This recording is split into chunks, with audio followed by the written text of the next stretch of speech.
Berapa tahun? 2. Berapa? 5. Setahun tahun. Jarak sini dengan karena ini ibu dengerin. Jarak kelahiran menurut Islam itu minimal berapa tahun? 3 tahun. Nah, muteng terus namanya. Kenapa 3 tahun? Bu, sekarang hamil berapa tahun? 16. Nifas berapa hari? Taruhlah 2 bulan, ya. Bulan. Terus, mohon maaf, nifas. Terus menyusui berapa bulan? 2 tahun. 24 bulan. 24, ya wis. 24 bulan. Berarti berapa ini? 31. 35, berarti berapa tahun? Jadi kalau tiap tahun hamil orang ngerti ayat. Iki. Tahun Karena Bu, ini saya dapat program untuk mengurangi stunting. Stunting itu pertumbuhan yang tidak sesuai dengan pertumbuhan dan perkembangan yang tidak sesuai dengan usianya. Salah satunya ASI-nya nggak sempurna. ASI sempurna eksklusif itu 2 tahun. Di Indonesia ini hanya 60% orang yang menyusui, itu pun hanya 6 bulan. Itu pun, ini penting karena ini ibu dengerin, itu pun yang nggak bisa menyusui itu seluruh Indonesia ini wanita yang bisa hanya 7%. Jadi kalau ada 100 orang, hanya 7 orang yang nggak bisa menyusui karena alasan kesehatan. Mungkin terlalu kecil, mungkin terlalu nggak keluar, mungkin itu semuanya. Tapi yang lain karena faktor sibuk kerja, karena orang tuanya, karena penampilan, karena itu. Jadi itu tidak amanah. Ibu menyusui itu tugas seorang ibu. Yang lain jangan sampai umur baru 2 bulan udah nggak mau menyusui. Mohon maaf, stunting itu karena ibu dari umur 1 bulan 2 bulan kasih susu formula. Di luar negeri saja Bu, nggak boleh umur susu formula itu ditawarkan, dipromosikan. Karena 2 tahun itu dan biaya susu itu mahal Bu. Dibanding ASI praktis, ekonomis, anytime sudah pas, praktis. Apa saya pula? Aduh, rasanya juga begini enggak gitu. Ya, anakmu lagi mau ngasih mambu rokok. Mambu rokok apa? Di rokok kok piye? Jadi baik, saya ulang. Jadi rahim inilah nanti yang membuat menguatkan iman karena manusia tidak menguasai 5 hal. Rahim bayi itu. Pak Amin Rais 10 tahun Bu baru punya anak. Padahal Pak Amin sehat, Bu Amin sehat. Saya punya jamaah umroh 16 tahun baru punya keturunan. Tapi ada juga yang Masya Allah tiap tahun, Masya Allah. Ya suatu semuanya. Ya, Roten itu ya sih. Benar sekali Bu. Tapi kalau tiap hanya 2 bulan parah lagi. 2 bulan metu susah. 2 tahun metu wis kumisen. Jadi memang sudah dibikin pas seperti itu. Yang keempat, lanjut. Dan tidak ada seorang pun yang dapat mengetahui dengan pasti apa yang akan dikerjakannya besok. Jadi tidak tahu apa yang terjadi esok. Apa yang terjadi esok itu tidak ada yang tahu. Maka orang tidak bisa meramal.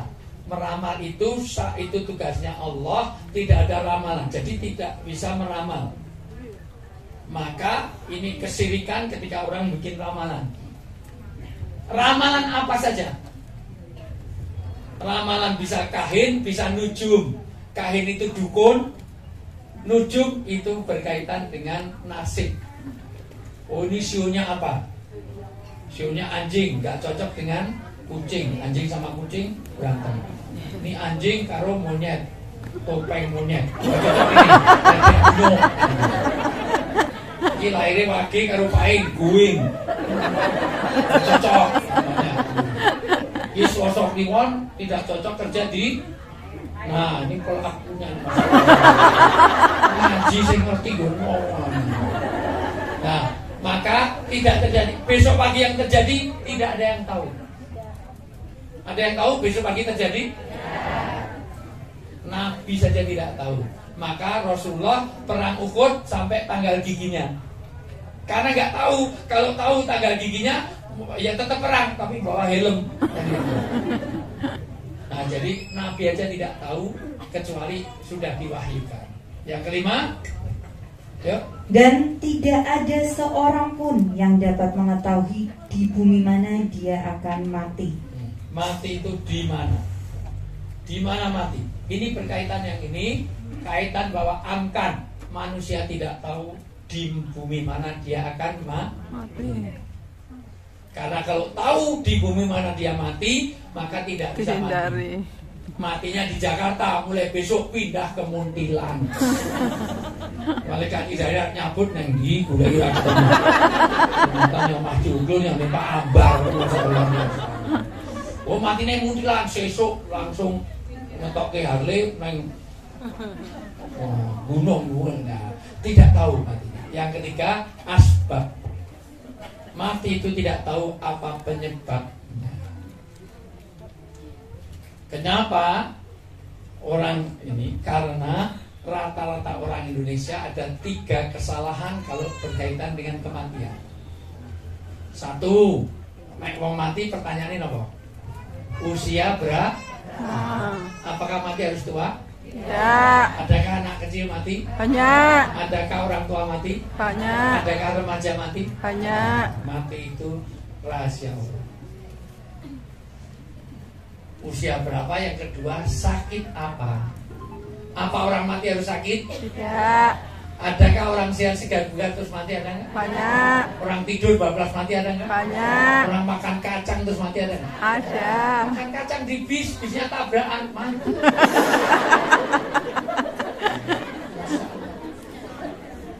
Orang tidur bablas mati, ada nggak? Ada. Tidur di mobil ternyata yang truk nyasar mabrak mati. Masya Allah. Orang pulang pengajian terus mati, ada nggak? Ada. Banyak. Orang dengarkan pengajian pulangnya mati, ada nggak? Banyak. Kalau yang ceramah mati jarang. Serius. Sing mati, iya. Ada yang salah, ada yang salah. Protes. Jadi yang banyak ya itu. Yang ketiga, pertanyaan akhir ini selalu kena corona apa enggak? Jadi mati tidak tahu sebab. Di depan pesantren saya ada masih muda belia. Enak-enak mancing, saya lihat dengan mata kepala sendiri. Enak-enak mancing kalau rokoknya jatuh, mati. Rokoknya yang mati. Yang mati Bu. Iya, yang mati rokoknya. Masih muda, mancing sambil ngerokok, rokoknya jatuh, mati.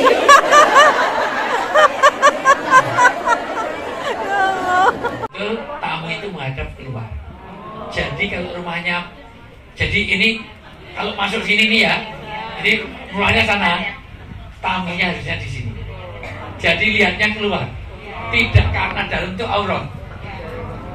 Sekarang mulai dirubah. Siap Ustaz. Kalau biasanya kan ini toh malah ngadep ke dalam toh. Jadi isinya belum kerudungan, anaknya pulang ada keluar kamar mandi, asa-asain ketahuan kuning-kuning, enggak usah repot-repot, nyapa repot-repot. Karena ngerti nek sing misai kuning-kuning masalah. Jadi tamu itu justru menghadap keluar. Lah, tuan rumah menghadap ke belakang sehingga ngasih kode minum 4, ini 3. Karena dalam rumah itu ya, jadi termasuk jemu. Nah, mulai besok saya cek satu-satu, saya akan lewat kamu. Kalau ada jamaah salimah seperti itu, saya berhenti, tak ambil, tak sita, tak umum ini Indonesia. Ini 36B, 38 boleh kayak. Ya, diulangi. Orang-orang Arab Badui berkata, Jadi ada wong desa, wong Arab desa berkah. Ini wong desa Arab. Bener kan? Ini. Terus kami telah beriman. saya ini beriman. Saya ini bicara iman. Ternyata iman itu tidak bisa dilihat. Bisa melihat iman seseorang? Tidak. Bisa. Maka Nabi nggak ngerti. Saya beriman. Terus Nabi diturunkan ayat ini. Karena iman itu tidak kelihatan.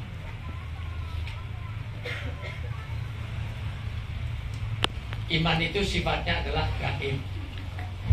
Gaib dalam pengertian tidak kelihatan. Oh, lemu banget imannya kuat nih.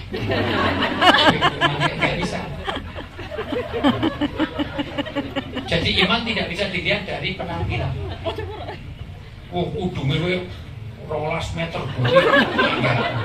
Nah, imannya tipis ya, ini nggak bisa dilihat dari penampilan.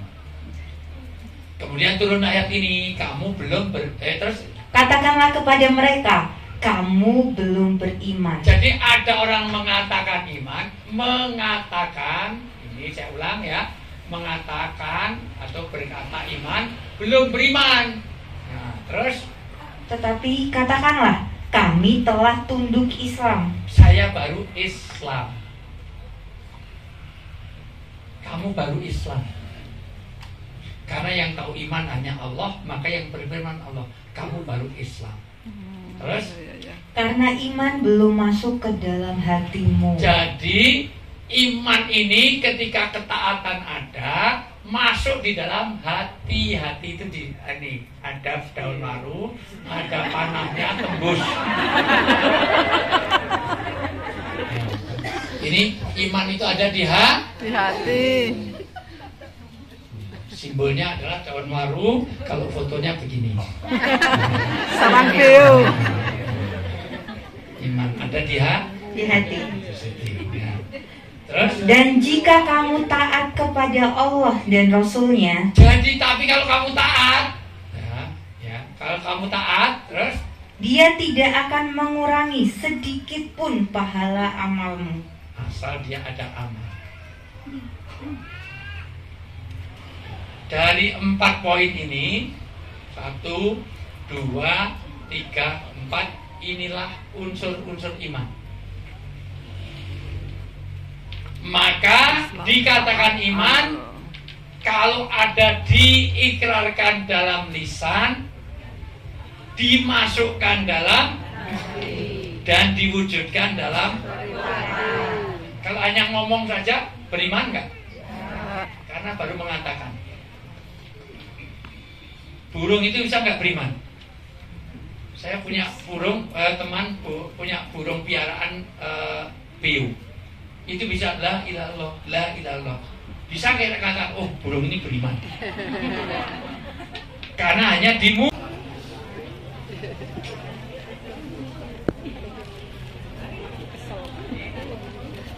Yang satu yang di sulit, yang ini yang kiri.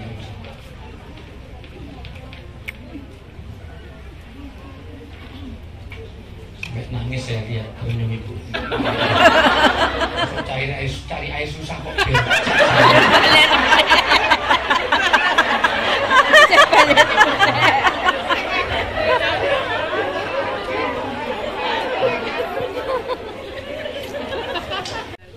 Sebetulnya dari 100 tapi biar waktunya singkat.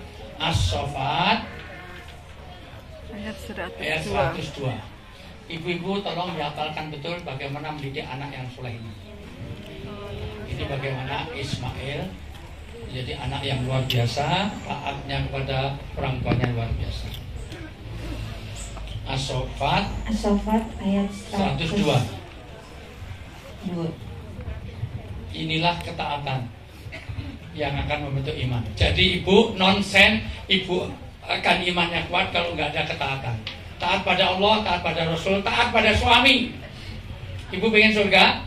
Ya. Taati suami. Insyaallah. Selama dalam kebaikan ya. Ibu itu nyium tangan suami, karena bentuk bagaimana suami ridho sudah surga bagi ibu. Amin. Sampai ulama mengatakan sama dengan mencium hajar aswad pahalanya. Apalagi kalau tangannya suami hitam. Jadi hajar aswadnya itu kosong. Jadi lepasnya.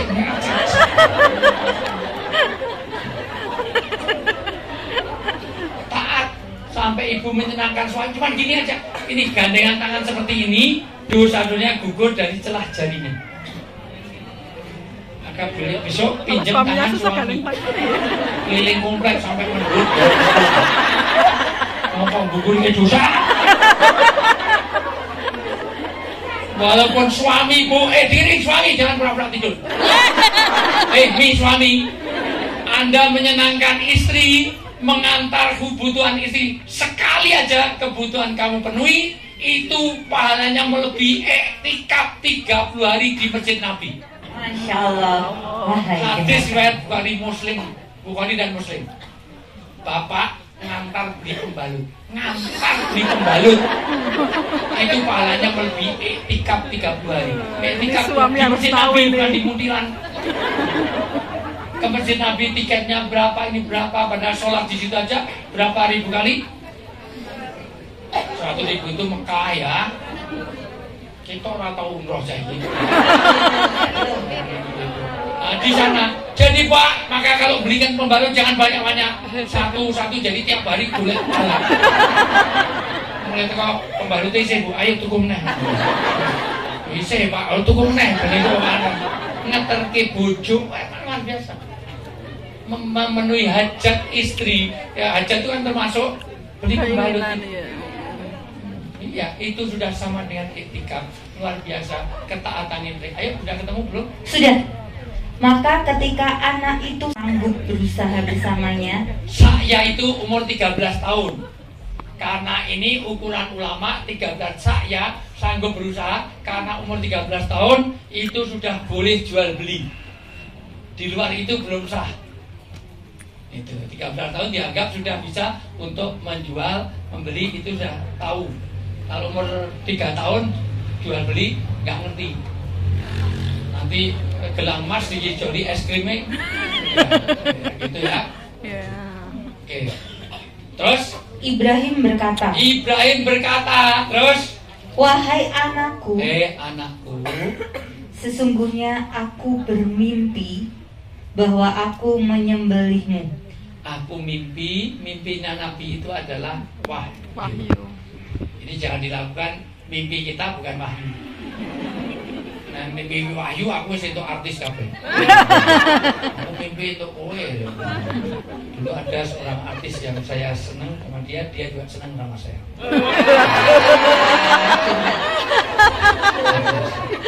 Tapi ternyata kalah dengan yang lain.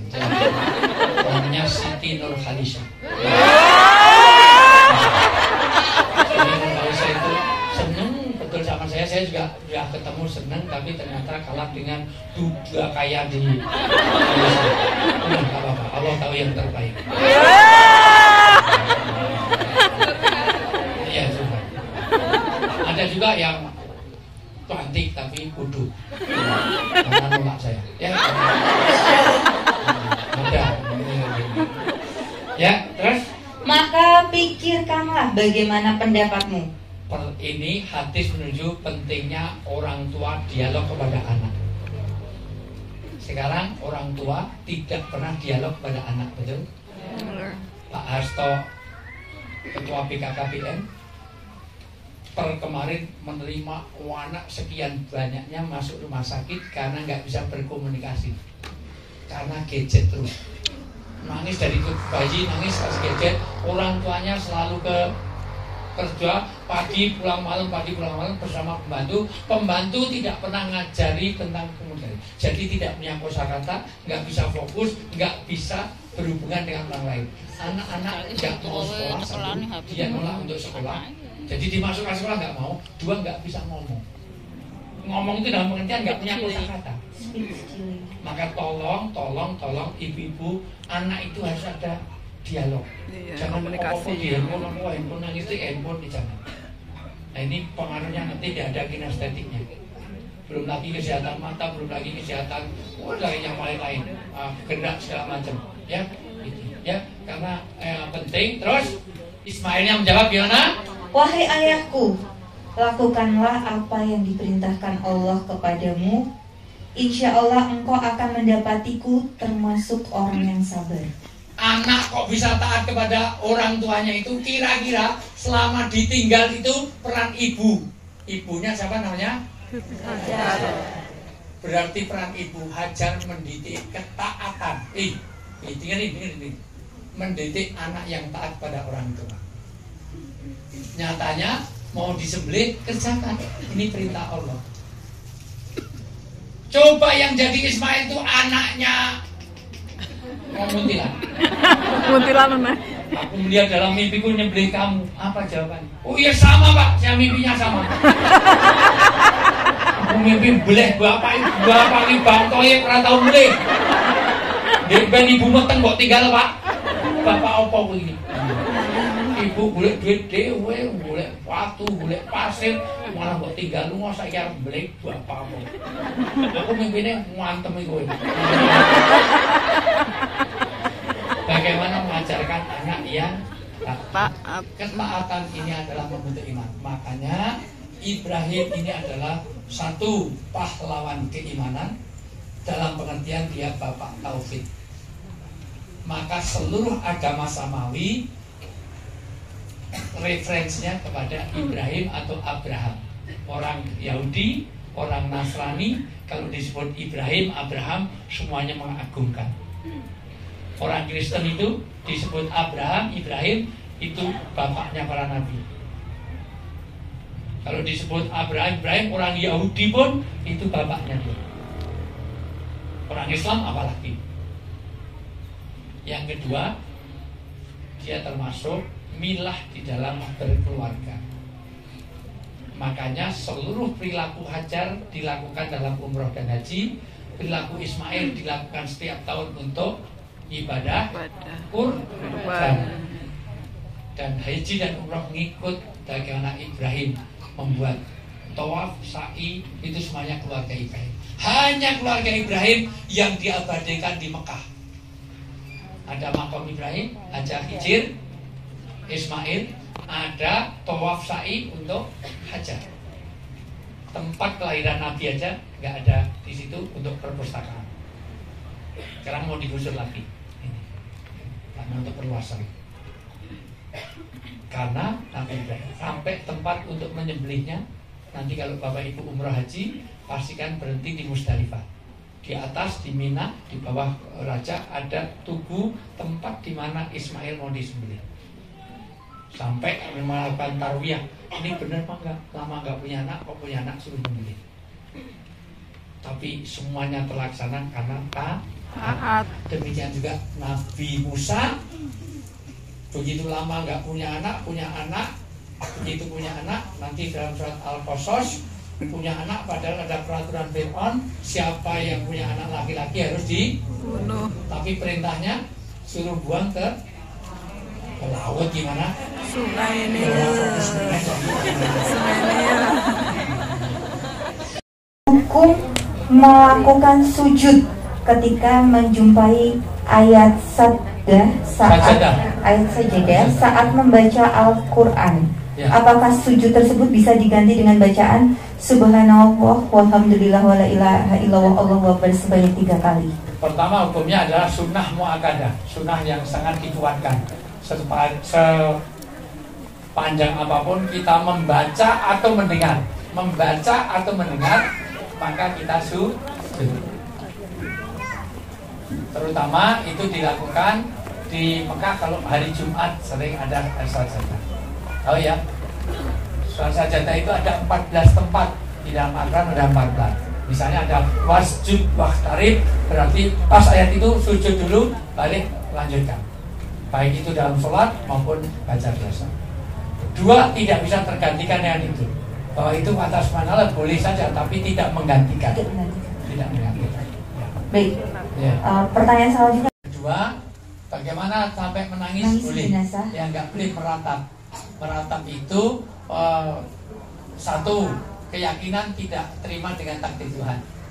Dua, berlebihan di dalam perilaku, sampai mukuli diri, sampai nyepek baju, sampai merusak. Itu. Ya. Tapi sekedar nangis, Rasulullah itu anaknya meninggal nangis ya? Nangis juga. Sampai ada gerhana, tapi gak ada hubungannya. Kata Nabi, gerhana adalah peristiwa alam. Meninggalnya anak saya Ibrahim juga karena kuasa Allah.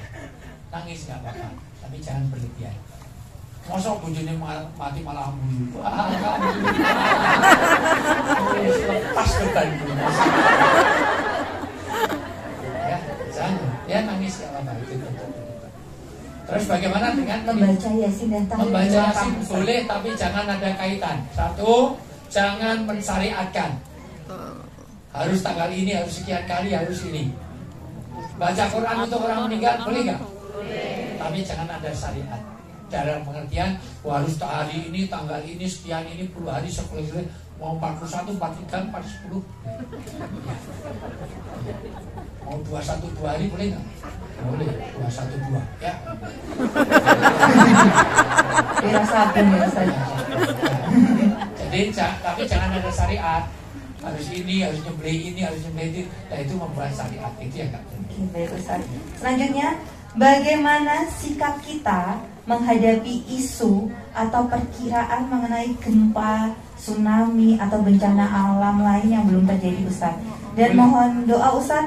Saya adalah seorang mu'alaf yang masih harus banyak belajar memahami keimanan kepada Allah. Ya, pertama tentang ahlinya itu boleh, dan kita memang itu bukan ramalan, tetapi itu kewaspadaan. Ya, nggak apa-apa. Gitu. Toh juga tidak 100%, tetapi juga jangan diingkari. Karena insya Allah, karena kecuali yang nggak boleh pawang hujan rara. Mbak Rara. Ting ting ting ting ting ting ting ting ting. Itu jualan es tong-tong kayaknya Ustaz. Hutan nggak. Ya itu yang nggak boleh. Tapi kalau pada ahlinya ya boleh. Misalnya dokter beri ramalan, ibu ini nanti sebulan 2 bulan ibu akan banyak gini karena kolesterol tinggi, maka diobati akan gini. Oke, nggak apa-apa, boleh. Itu pada ahlinya. Tapi bukan pada ramalan ya. Ya. Bagaimana mu'alaf? Ya diperkuat dengan 5 hal. 1, cari teman. Gak mungkin Anda itu akan kuat dalam keimanan kalau tidak berteman dengan orang-orang yang soleh. Wong kang soleh kumpul